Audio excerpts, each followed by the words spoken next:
Hello and welcome to BioBites. In today's video we'll talk about Krebs cycle. आज का जो video है इसमें हम Krebs cycle के बारे में पढ़ेंगे. Right? So let's start.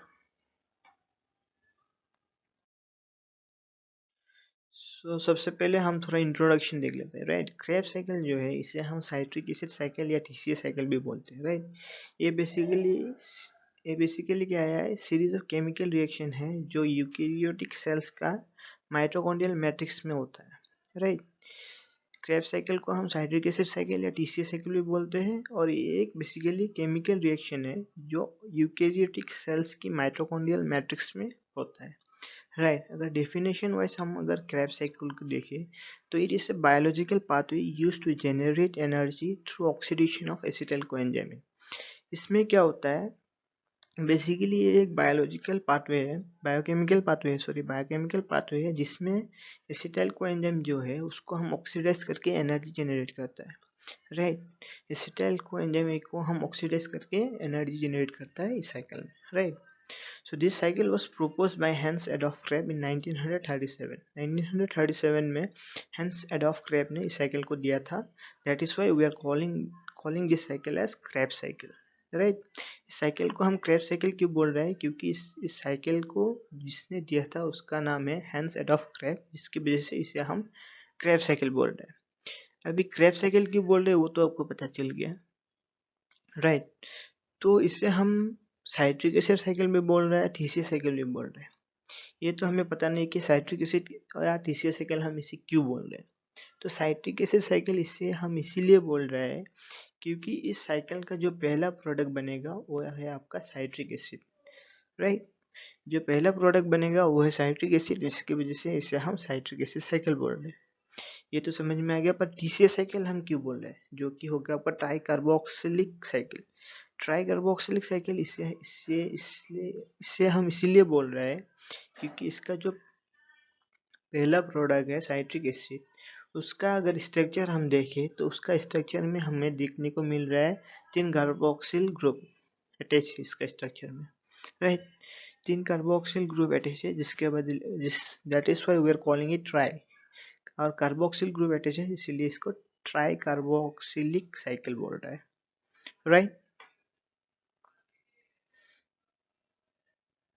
So next जो है, ये cycle starts with the acetyl coenzyme. ये साइकिल स्टार्ट करने के लिए हमें एसिटाइल कोएंजाइम चाहिए. राइट, तो अभी हमें एसिटाइल कोएंजाइम कहाँ से मिलेगा. Right, this is a question. Now हमें एसिटाइल कोएंजाइम कहाँ से मिलेगा.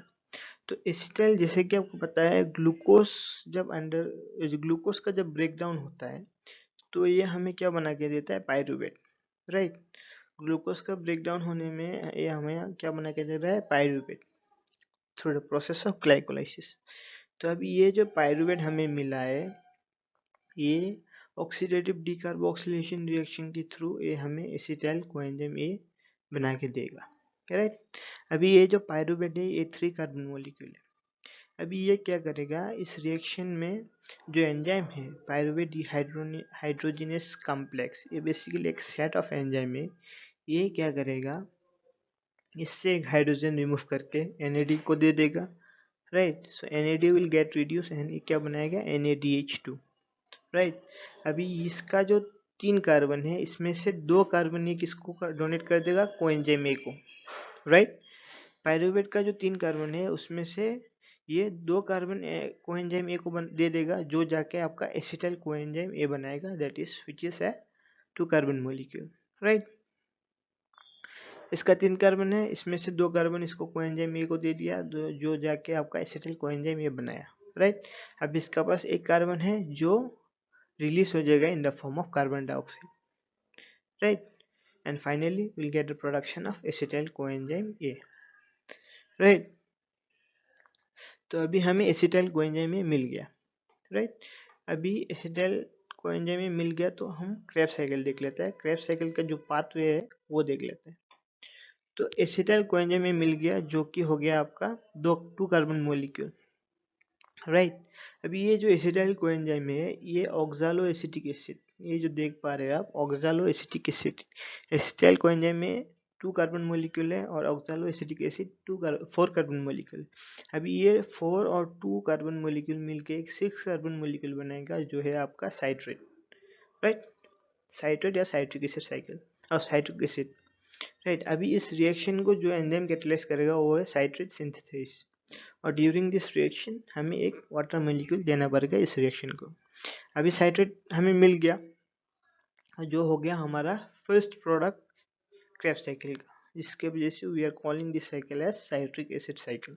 ठीक है, साइट्रेट मिलने के बाद क्या हो जाएगा, ये साइट्रेट किस में कन्वर्ट हो जाएगा, आइसोसाइट्रेट, जो एक 6 कार्बन मॉलिक्यूल है, ये भी 6 कार्बन मॉलिक्यूल है, ये भी 6 कार्बन मॉलिक्यूल। अब इस साइट्रेट किस में कन्वर्ट हो जाएगा, isocitrate, right. And this reaction will be catalysed by the enzyme called एकोटिनेज।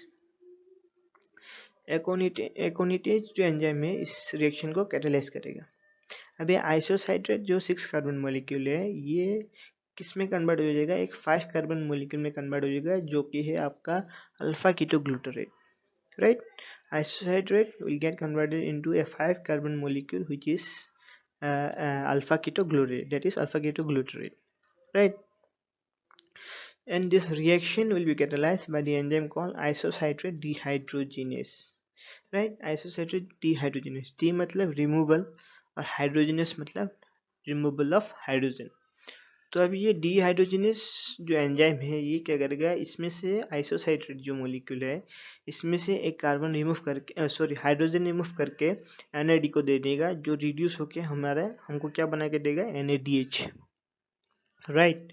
और इसमें से ये जो कन्वर्जन हो रहा है, इसमें क्या हो रहा है कि ये जो हमें प्रोडक्ट मिला है अल्फा कीटोग्लूटारेट, ये 5 कार्बन मॉलिक्यूल है, और जो हमारा जो मॉलिक्यूल था जो कन्वर्ट हुआ है 5 कार्बन मॉलिक्यूल में, वो बेसिकली एक 6 कार्बन मॉलिक्यूल है, राइट। अभी ये जो 6 कार्बन मॉलिक्यूल है ये 5 कार्बन में हो रहा है, तो एक कार्बन कहाँ गया, राइट। तो एक carbon in the form of carbon dioxide release हो गया, राइट। आइसोसाइट्रेट एक 6 कार्बन मॉलिक्यूल है, एक इसमें कन्वर्ट हो रहा है एक 5 कार्बन मॉलिक्यूल में, जो हो गया अल्फा कीटोग्लूटारेट। तो 6 से 5 हो रहा है, मतलब इसका मतलब एक कार्बन का क्या हो रहा है, एक कार्बन रिलीज हो जा रहा है in the form of carbon dioxide, right. So उसका बाद जो है अल्फा कीटोग्लूटारेट जो 5 कार्बन मॉलिक्यूल है, ये फिर किस में कन्वर्ट हो जाएगा, 4 कार्बन मॉलिक्यूल में, जो है succinyl coenzyme A, right. Alpha ketoglutarate किस में कन्वर्ट हो गया, एक 4 कार्बन मॉलिक्यूल में, जो है सक्सिनाइल कोएंजाइम ए, राइट। सो 5 से 4 हो रहा है, 5 कार्बन है, 5 कार्बन से एक 4 कार्बन कंपाउंड बन रहा है। इसका मतलब इस रिएक्शन में भी हमें एक कार्बन डाइऑक्साइड रिलीज हो जाएगा इन द फॉर्म ऑफ कार्बन, एक कार्बन रिलीज हो जाएगा इन the form of carbon dioxide, right. Alpha ketoglutarate 5 carbon compound है, 5 कार्बन से हमें जो कन्वर्जन हो रहा है उसमें हमें क्या मिल रहा है, 4 कार्बन कंपाउंड। 5 से 4 हो रहा है, मतलब इस रिएक्शन में भी हमें क्या बोल रहा है, एक कार्बन रिलीज होगा in the form of carbon dioxide, right. और इस रिएक्शन को alpha ketoglutarate dehydrogenase enzyme catalyse करेगा, right. And during this reaction we have to give an coenzyme A to the reaction, right. अभी ये जो अल्फा कीटोग्लूटारेट डिहाइड्रोजिनेस एंजाइम है इस रिएक्शन को जो कैटलाइज कर रहा है, ये क्या करेगा, ये एंजाइम ये जो मॉलिक्यूल है अल्फा कीटोग्लूटारेट, इससे एक हाइड्रोजन रिमूव करके NAD को दे देगा, जो हमें NADH बना के देगा, राइट। तो नेक्स्ट स्टेप में अगर हम देखें जो सक्सिनाइल, अभी इसका बाद से जितना भी हमें प्रोडक्ट मिलेगा वो 4 कार्बन प्रोडक्ट है, 4 कार्बन प्रोडक्ट है।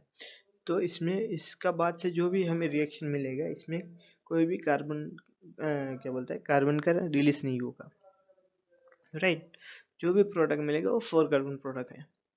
तो अभी सक्सिनाइल कोएंजाइम ये जो है ये किसमें कन्वर्ट हो जाए, सक्सिनेट, राइट। और इस रिएक्शन को कौन कैटलाइज करेगा, succinyl coenzyme synthesis. Succinyl coenzyme synthesis जो एंजाइम है इस रिएक्शन को कैटलाइज करेगा।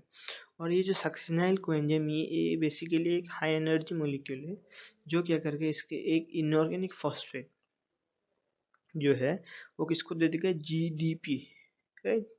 This is a high energy molecule and इसका पास एक इनऑर्गेनिक फॉस्फेट है, हाई एनर्जी इनऑर्गेनिक फॉस्फेट, जो इसको दे देगा, इसको GDP को दे देगा। और ये क्या बना के देगा हमें, GTP, राइट। और ड्यूरिंग दिस रिएक्शन कोएंजाइम ये भी रिलीज हो जाएगा, राइट। अभी हमें जो सक्सिनेट मिल गया जो कि आपका 4 कार्बन कंपाउंड है, ये फर्दर किस में कन्वर्ट हो जाएगा, फ्यूमेरेट में कन्वर्ट हो जाएगा, right. And during this reaction succinate dehydrogenase जो एंजाइम है, सक्सिनेट डिहाइड्रोजिनेज, डी मतलब रिमूवेबल, हाइड्रोजिनेस मतलब हाइड्रोजन का रिमूवल।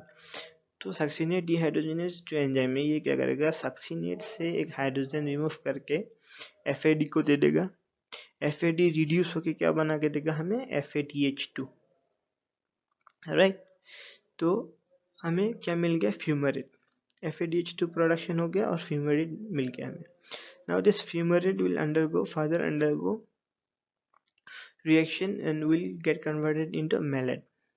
मैलेट बनाएगा जो हो गया आपका 4 कार्बन कंपाउंड, राइट। और ड्यूरिंग दिस रिएक्शन हमें क्या मिल रहा है, ड्यूरिंग दिस रिएक्शन हमें मिल रहा है मैलेट। और इस रिएक्शन को कौन कैटलाइज करेगा, फ्यूमेरेज। फ्यूमेरेज जो एंजाइम है इस रिएक्शन को कैटलाइज करेगा। और during this reaction we have to supply water molecule to it, that is H2O, right. Malate बन गया। Now this malate will further undergo reaction and will produce oxaloacetic acid, right. Malate क्या करेगा, oxaloacetic acid में convert हो जाएगा, right. और इस रिएक्शन को कौन कैटलाइज करेगा, मैलेट डिहाइड्रोजिनेस एंजाइम जो है इस रिएक्शन को कैटलाइज करेगा। डिहाइड्रोजिनेस मतलब ये फिर मैलेट से एक हाइड्रोजन रिमूव करके NAD को दे देगा, NAD रिड्यूस होकर क्या बनाएगा, NADH, right. Now oxaloacetic acid फिर एसिटाइल कोएंजाइम, दूसरा एसिटाइल कोएंजाइम एक साथ ज्वाइन होके फिर ये साइकिल फिर से कंटिन्यू होगा, राइट। ऑक्सैलोएसिटिक एसिड क्या करेगा, फिर से एसिटाइल दूसरा एसिटाइल कोएंजाइम एक साथ जुड़ के फिर साइट्रिक एसिड बनाएगा, आइसोसेटेट बनाएगा, फिर this cycle will keep on going, right. तो अभी इस साइकिल में हमने क्या क्या दे दिया, देखो एक एसिटाइल कोएंजाइम ए दिया है, राइट। NAD कितना दिया है, NAD 1 2 3 NAD हमने दिया है, राइट। उसके बाद में हमने एक कोएंजाइम ए दिया है इधर, राइट। एक GDP दिया है, गुआनोसिन डाइफॉस्फेट दिया है, एक FAD दिया है, राइट। ये सब हमने दिया है। और 2 वाटर मॉलिक्यूल भी हमने दिया है। तो हमें क्या क्या मिल रहा है इन रिटर्न, तो इन रिटर्न हमें NADH मिल रहा है, कितना, 1 2 3 मिल रहा है, 3 NADH मिल रहा है, 2 कार्बन मॉलिक्यूल मिल रहा है, कार्बन डाइऑक्साइड मॉलिक्यूल, राइट। इधर एक 2 कार्बन डाइऑक्साइड मॉलिक्यूल मिल रहा है, एक GTP मिल रहा है, गुआनोसिन ट्राइफॉस्फेट मिल रहा है, एक FADH2 मिल रहा है, राइट। और क्या मिल रहा है, बस दैट्स इट मिल रहा है, यही मिल रहा है हमें, राइट।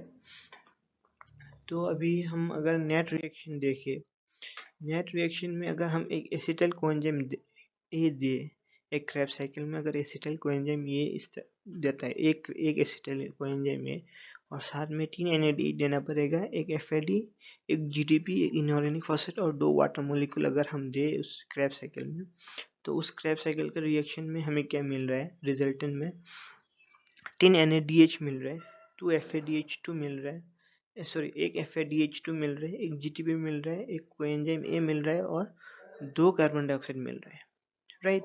एक एसिटाइल कोएंजाइम से हमें ये प्रोडक्ट्स मिल रहा है, 3 NAD, एक FADH2, एक GTP, एक कार्बन डाइऑक्साइड, एक कोएंजाइम है और 2 कार्बन डाइऑक्साइड।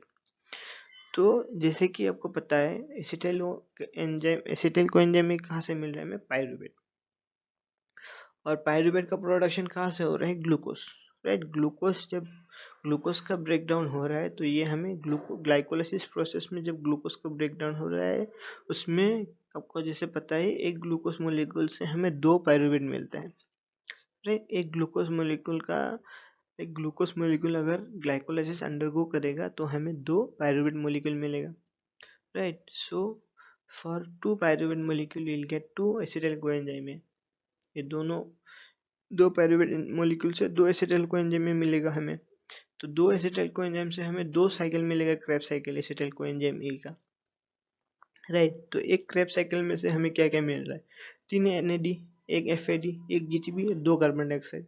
तो दो एसिटाइल कोएंजाइम में, दैट इज मतलब एक अगर ग्लूकोज का ऑक्सीडेशन हो रहा है तो हमें कितना प्रोडक्ट मिलेगा, तो नेट गेन में क्या हो रहा है देखो, अगर दो एसिटाइल कोएंजाइम ये हम दो एसिटाइल कोएंजाइम का ऑक्सीडेशन हो रहा है, मतलब क्या बोल रहे हैं, क्रेब्स साइकिल अंडरगो करेगा दो एसिटाइल एंजाइम ए, तो नेट गेन में हमें क्या मिलेगा, 3 NADH एक का मिल रहा है, तो दो का कितना होगा 6 NADH, 2 FADH, दो GTP और 2 + 2 4 कार्बन डाइऑक्साइड मिल रहेगा, right. That's it for today. Thank you for watching this video. अगर ये वीडियो आपको सही में पसंद आ रहा है, समझ में आ रहा है, तो consider subscribing the channel. Right? That's it for today. Thank you so much.